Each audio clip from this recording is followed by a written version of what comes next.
Salut, ici c'est Jessica Humphries de Énergie Santé Optimale. J'espère que vous avez bien débuté votre 2017 et que vous avez créé des intentions très claires de comment vous aimeriez ressentir, qu'est-ce que vous aimeriez faire, être et avoir pour toute l'année.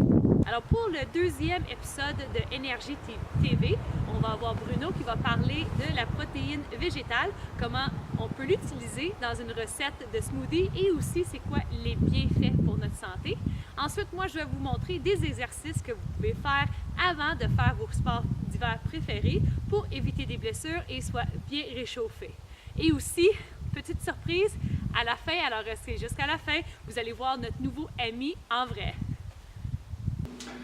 Hey, bonjour tout le monde, c'est Bruno de Énergie Santé Optimale et puis aujourd'hui on va vous parler des bénéfices pour votre santé de choisir des protéines végétales, puis on va vous montrer aussi comment faire un remplacement de repas, un smoothie santé sur plein d'aspects. Donc premièrement, pourquoi favoriser plus les protéines de source végétale?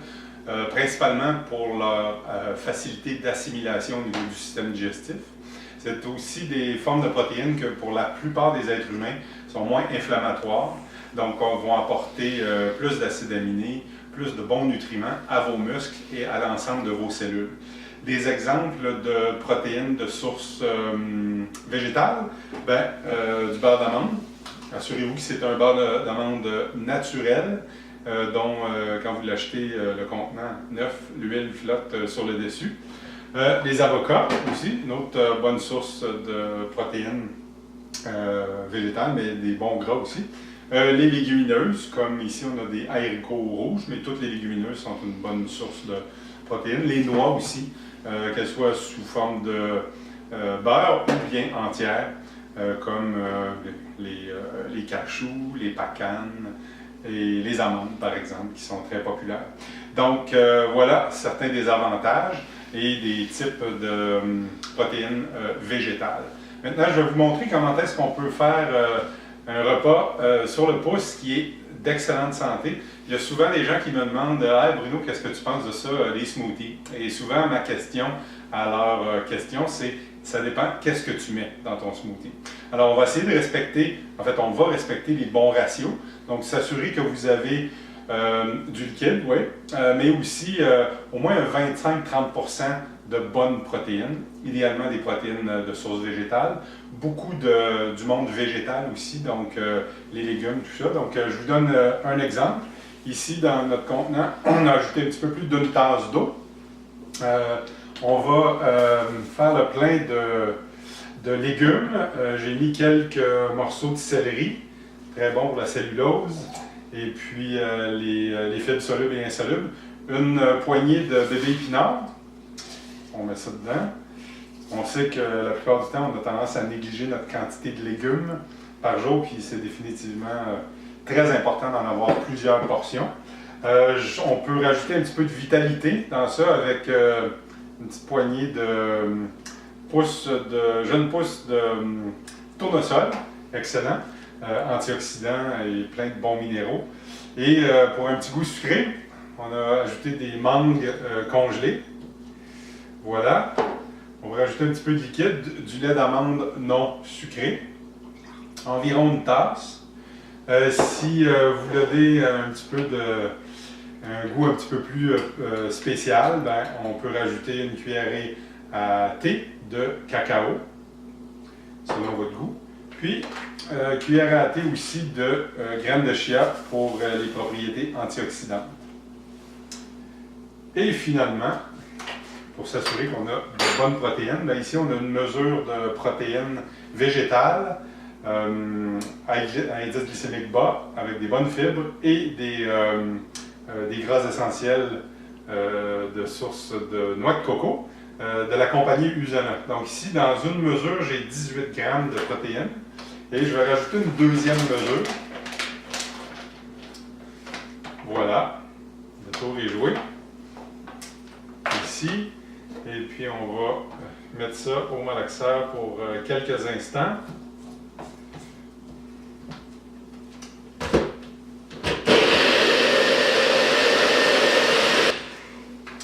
Voilà. On va y goûter. Vraiment délicieux. Alors, si vous aimez un peu plus chocolaté, vous pouvez en mettre un petit peu plus. Si vous aimez un petit peu plus sucré, vous pouvez ajouter un peu plus de mangue. Et à votre santé! Que vous soyez en ski alpin, ski télémarque, ski de fond, raquettes, snowboard, patin, c'est super important de se réchauffer avant de commencer nos sports préférés d'hiver pour éviter des blessures et aussi d'améliorer notre flexibilité, mobilité et on va vraiment apprécier notre journée. Alors, moi, normalement, qu'est-ce que je dis aux gens, c'est de faire des mouvements au niveau de rotation des articulations, de préparer les articulations avant de commencer votre sport. Ensuite, si vous êtes dans un sport de glisse, alors sur la montagne, comme ski alpin, télémarque, snowboard, commencez votre première descente avec quelque chose qui est plus facile. Commencez à travailler sur votre équilibre. Vous pouvez faire des petits sauts en descendant pour trouver votre équilibre, d'être bien lousse. Sinon, prendre une petite piste de bosse où est-ce que vous pouvez commencer avec la flexion, extension, comme ça va bien réchauffer vos jambes. Et ensuite, progressivement, aller vers les descentes qui ont les plus grosses bosses ou des descentes qui sont plus à pic, qui vont demander un petit peu plus d'énergie et de force de notre corps. Si vous êtes en patin, raquette ou ski de fond, premiers 5-10 minutes, vas-y à une intensité modérée, comme ça on réchauffe le corps et progressivement, on va aller dans les plus grandes côtes, monter des plus grosses côtes et faire des grosses descentes. Comme ça, on évite des blessures au début et on prépare le corps efficacement avant de commencer. Je vais vous montrer quelques rotations des articulations, quelques exercices que j'utilise avant de commencer mes sports. Alors, on peut commencer avec les bras et les épaules. La plupart de nos sports, on a des bâtons.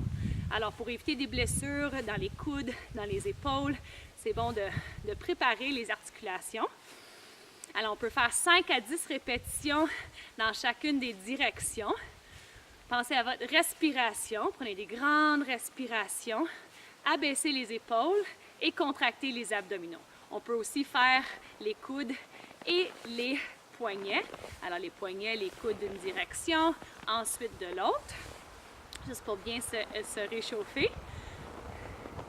On va faire des flexions latérales, comme si on voulait chercher un objet loin à la diagonale. Ça va préparer tout ici, en dessous du bras, jusqu'au niveau des obliques. Respire, go, go, go, go. Et ensuite, on va faire des rotations, mais en gardant le bassin pointé vers l'avant, comme si on voulait aller chercher un objet qui est en arrière de nous. Ça va réveiller le bas du dos. Toujours avec des grandes respirations. 2 et 1 pour bien préparer le bassin et le bas du dos, des rotations du tronc. Alors souvent, les gens sont gênés de faire des réchauffements avant qu'ils préparent pour leur sport. C'est normal quand on fait un cours de conditionnement physique, mais souvent quand on va aller en ski, par exemple, les gens sont gênés de faire ça. Soyez pas gênés, c'est super important de se réchauffer. OK? Change de direction. Moi, je le fais la plupart du temps, OK? Pas tout le temps, des fois j'oublie ou des fois j'étais avec une gang qui veut vraiment rien savoir, mais j'essaie tout le temps, si j'étais avec un groupe, de faire des exercices à tout le monde avant qu'on part pour faire nos sports. Alors, n'oubliez pas de faire les 2 directions pour les rotations des hanches. Ensuite, pour préparer les cuisses, les genoux, on va faire des squats, jambes distance des hanches. Ça se fait très bien en bottes de ski ou en bottes snowboard. Ça nous tient debout. Vous allez voir, c'est assez drôle en bottes de ski dur. Alright, vous pouvez aussi rajouter une main, comme si vous voulez toucher la cheville ou le pied. Ça va étirer haut du corps et bas du corps en même temps. Alors, vous pouvez faire 10 à 15 répétitions des squats. Vous pouvez aussi faire des lunges arrière. Alors, prends un pas en arrière, descends le genou, bascule le bassin, lève les bras vers le haut, respire. Et l'autre côté. Alors, on peut faire 5 répétitions de chaque côté. Ça va bien réchauffer le fléchisseur des hanches qu'on utilise beaucoup dans le patin, dans le ski de fond et aussi raquette. On peut aussi réchauffer au niveau des hanches.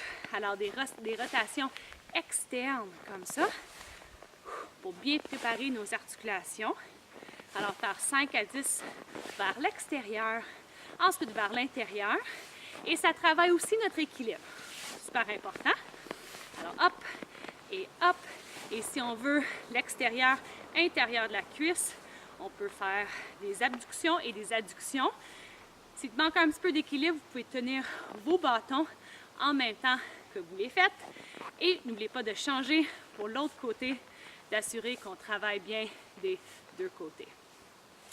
Alors, j'espère que ça va vous aider et que vous allez utiliser ces exercices pour vous aider à avoir une meilleure mobilité, préparer votre corps et vraiment aimer votre journée en ski, snowboard, raquette ou votre sport préféré d'hiver. OK, à bientôt!